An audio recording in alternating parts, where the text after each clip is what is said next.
Hello दोस्तों, YouTube channel में हम आपका हार्दिक स्वागत करते हैं। आज टॉपिक लेके आए हैं मानव के ब्रेन के बारे में, मस्तिष्क के बारे में बताएंगे। यह है मानव मस्तिष्क। मानव मस्तिष्क हमारे शरीर में मस्तिष्क जो ब्रेन है, मस्तिष्क वह मस्तिष्क में 29 हड्डी पाई जाती है। कपाल गुहा, कपाल 8 हड्डी का बना होता है। कपाल गुहा के अंदर क्रेनियम होता है। क्रेनियम के अंदर जो है मस्तिष्क होता है। मानव मस्तिष्क सभी जंतुओं के मस्तिष्क से अधिक विकसित होता है, क्योंकि मनुष्य दुनिया में अगर सीधी लकीर खींच सकता है तो मानव खींच सकता है। मानव के सिवा दुनिया में कोई भी जंतु सीधी लकीर नहीं खींच सकता। तो मानव सबसे बुद्धिमान जंतु होता है। यह अत्यंत मानव का खोपड़ी जो है या दिमाग महत्वपूर्ण कोमल अंगों का बना होता है। हमने बताया क्रेनियम के अंदर सुरक्षित रहता है। मस्तिष्क के अंदर, क्रेनियम के अंदर एक झिल्ली होती है, मेनिंजाइट झिल्ली। वह झिल्ली के अंदर जो है हमारा दिमाग रहता है, मस्तिष्क रहता है। मस्तिष्क का हमारे शरीर में मस्तिष्क का भार, मानव के शरीर में मस्तिष्क का भार 1300 से 1450, महिलाओं में 1300 से 1350 और बच्चों में 400 से 370 से 400 ग्राम होता है मस्तिष्क का भार, मस्तिष्क का वजन। मस्तिष्क जो है हमारे शरीर में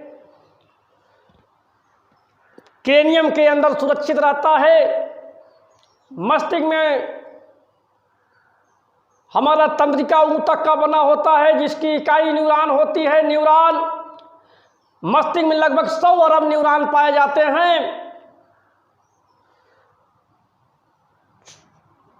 और 1000 अरब न्यूरोग्लियल सेल पाई जाती है, जो करोटी और कि वह सुरक्षा प्रदान करने का काम करती है। हमने बताया न्यूरॉन, मस्तिष्क की इकाई न्यूरॉन होती है। न्यूरॉन में पुनरुद्भवन की क्षमता नहीं पाई जाती, लेकिन 100 अरब कोशिकाएं जो ग्लियल की सेल होती है उसमें पुनरुद्भवन की क्षमता पाई जाती है। यही पुनरुद्भवन की क्षमता के कारण कभी कभी मनुष्य के बढ़ जाता है तो ब्रेन में ट्यूमर होता है, कैंसर नामक बीमारी होने लगती है। ब्रेन ट्यूमर ये ग्लियल कोशिकाएं के बढ़ने से होती है। मनुष्य में ब्रेन के बारे में बताया कि ब्रेन जो है हमारे शरीर में कोमल अंग होता है। इसका भार हमने बता दिया कितने ग्राम।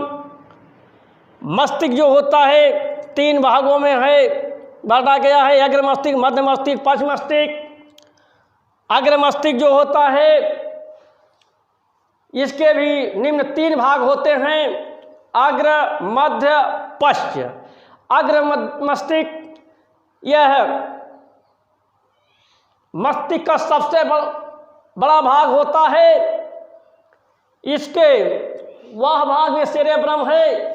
यह मस्तिष्क का सेरेब्रम, यह मस्तिष्क का सबसे बड़ा भाग होता है और यह भाग धूसर पदार्थ और क्या कहते हैं का बना होता है।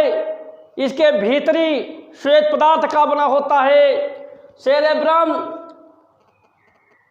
मस्तिष्क के अग्रभाग को सेरेब्रम जो होता है मनुष्य को सोचने का काम, स्मृति का काम, विचारने का काम, चेतना तर्क शक्ति का काम, सीखने का काम केंद्र होता है सेरेब्रम का होता है। सेरेब्रम जो है मस्तिष्क का मुख्य भाग होता है। सेरेब्रम जो है याद करने की क्षमता सेरेब्रम में होती है। 26 साल के पहले अगर इंसान पढ़ता है, बराबर मेहनत करता है, तो सेरेब्रम पर जितना प्रभाव डालेगा सेरेब्रम उतना मजबूत होता है और याददाश्त तेज बरकरार होती है, सीखने की क्षमता बढ़ती है। लेकिन 26 साल के बाद यह 2.5 से 3.5 ग्राम मस्तिष्क का जो कमी होने लगती है, कमज़ोर होने लगता है। कहने का तात्पर्य है कि सेरेब्रम जो होता है मनुष्य का सबसे बड़ा भाग होता है। यह मस्तिष्क में हमने बताया कि सोचने समझने और विचारने तक शक्ति करने का केंद्र होता है सेरेब्रम आइंस्टीन नामक वैज्ञानिक ने कुछ परसेंट जो है दिमाग का यूज किए थे और वो महान वैज्ञानिक बने थे।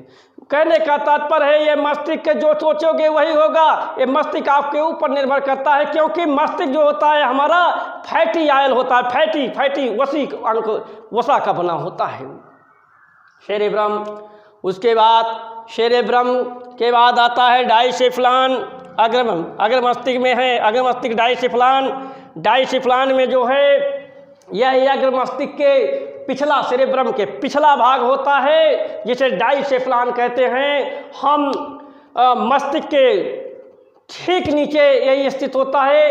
इसके 3 भाग होते हैं। 3 भाग में होता है एपीथैलेमस, थैलेमस, हाइपोथैलेमस। एपीथैलेमस किसे कहते हैं और हाइपोथैलेमस किसे कहते हैं।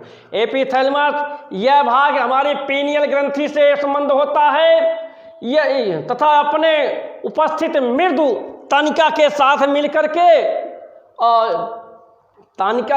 मिलकर के जो है कोराइड का जालक बनाने का काम करता है, तो ये एपीथैलेमस कहा जाता है। एपीथैलेमस के बाद आता है थैलेमस हमारे शरीर में बाहरी उद्दीपनों को बताने का काम मस्तिष्क को करता है। जैसे गर्मी के वातावरण गर्म है तो गर्म को बाहर के वातावरण को बताने का काम करता है टेम्परेचर, जैसे दर्द, ठंडा लगना, गर्मी का अनुभव, ये सब जो होता है बाहरी वातावरण का उद्दीपन, बाहरी वातावरण को मस्तिष्क को बताने का काम थैलेमस का होता है। हाइपोथैलेमस हमारे शरीर का यह हमारे शरीर में ताप नियंत्रण का केंद्र होता है। हाइपोथैलेमस भूख, प्यास, स्नेह, घृणा, उत्साह, पीड़ा, नींद, ताप नियंत्रण का केंद्र होता है। यह वसा और कार्बोहाइड्रेट के उपापचय में नियंत्रण करने का भाग लेता है। हाइपोथैलेमस हमारे शरीर में अंदर के टेम्परेचर को बताने का काम करता है, अंदर के टेम्परेचर को नियंत्रित करने का काम करता है हाइपोथैलेमस। यह वसा और कार्बोहाइड्रेट हम लोग जब भोजन करते हैं तो 3 प्रकार के कार्बोहाइड्रेट, प्रोटीन, वसा में जो होता है ऊर्जा की मात्रा ज़्यादा होती है, तो हाइपोथैलेमस का काम होता है। हाइपोथैलेमस के शरीर के अंदर के टेम्परेचर को बताने का काम करता है। ये भूख, प्यास, स्नेह, घृणा, उत्साह का आभास कराने का काम हाइपोथैलेमस का होता है। हाइपोथैलेमस जो होता है, हाइपोथैलेमस के बाद मध्य मस्तिष्क आता है। मध्य मस्तिष्क मेसेनसेफलन। मध्य मस्तिष्क जो होता है मस्तिष्क के मध्य भाग होता है। अगर हमने बताया मध्य मस्तिष्क मध्य का अपेक्षाकृत छोटा भाग होता है। यह भाग मस्तिष्क और स्पाइनल कार्ड को जोड़कर रखता है। यह जो है मध्य मस्तिष्क सुनने और देखने का कार्य मध्य मस्तिष्क का होता है। अगला है पश्च मस्तिष्क।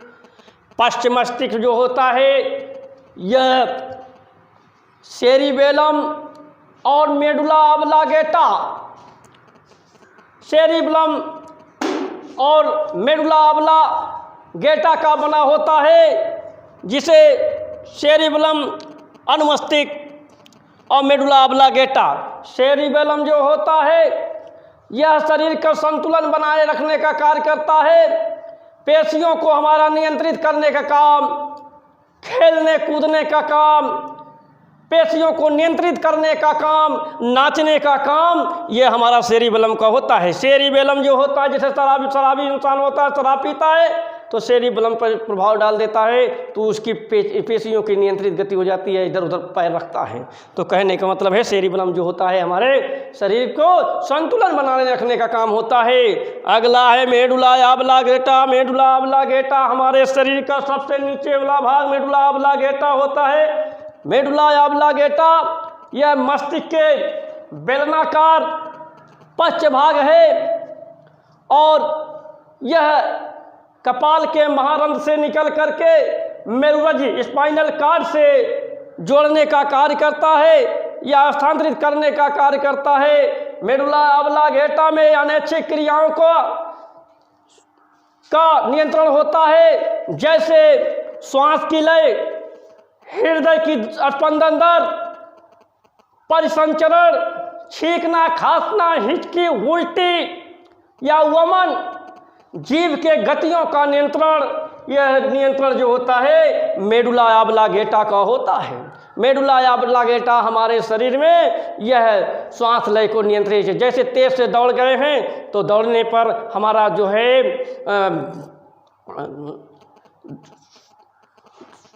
श्वसन दर बढ़ जाता है, तो श्वसन दर को धीरे धीरे संतुलन लाने का काम यह मेडुला ऑब्लांगेटा का होता है।